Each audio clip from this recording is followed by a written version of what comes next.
वागलेनः गातुं यज्ञाय गातुं यज्ञपतये हरिः स्वस्तिरस्तुनः स्वस्तिर्मानुषेभ्यः ऊर्ध्वञ्जिगामिते सुजं छन्नास्तुद्धिपदेः सञ्चतुष्पदे ॐ शान्तिः ॐ सहस्रशीर्षः पुरुषः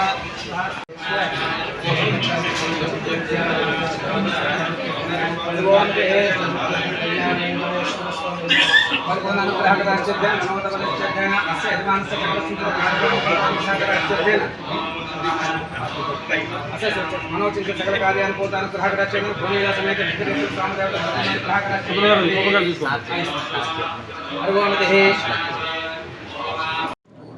ట్రాప్ చేశారప్పుడు వెళ్తే దీన్ని పట్టుకొని మత ఘర్షణలు తీసుకురావాలని, మత ఉద్రిక్తలు తీసుకురావాలని, మత సామరస్య దెబ్బతీయాలని తెలుగుదేశం పార్టీ మిగతా పార్టీల నుంచి కుట్ర చేస్తున్నారు. అవేమీ లేకుండా ఉండాలని ఆయన చేశారు. ఆగిపోయారు ఆయన.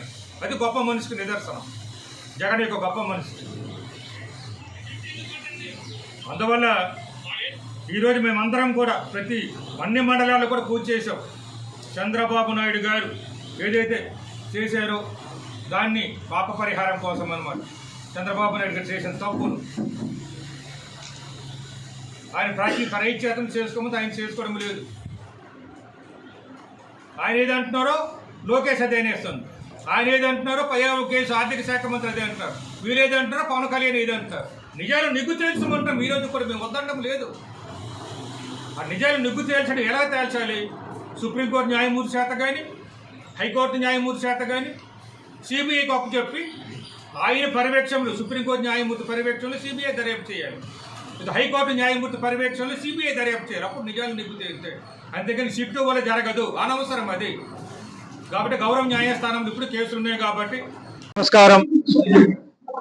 ఈరోజు ఆంధ్రదేశం అంతా అంటే ఆంధ్రప్రదేశ్ అంతా కూడా ఆలయాలలో బాబు పాపాలు ప్రక్షాళన కోసం అంటే చంద్రబాబు నాయుడు, గౌరవ ముఖ్యమంత్రి చంద్రబాబు నాయుడు పాపాల ప్రక్షాళన కోసం ఆలయాలలో పూజలకి మా అధినేత పిలుపునిచ్చింది.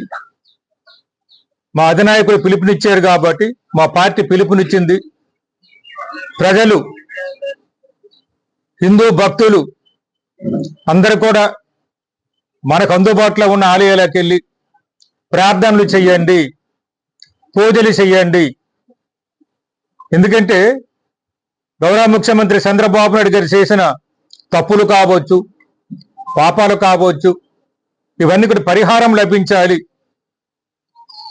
సామాన్య ప్రజలకు కానీ, భక్తులకు కానీ ఏ పాపములో భాగస్వామ్యం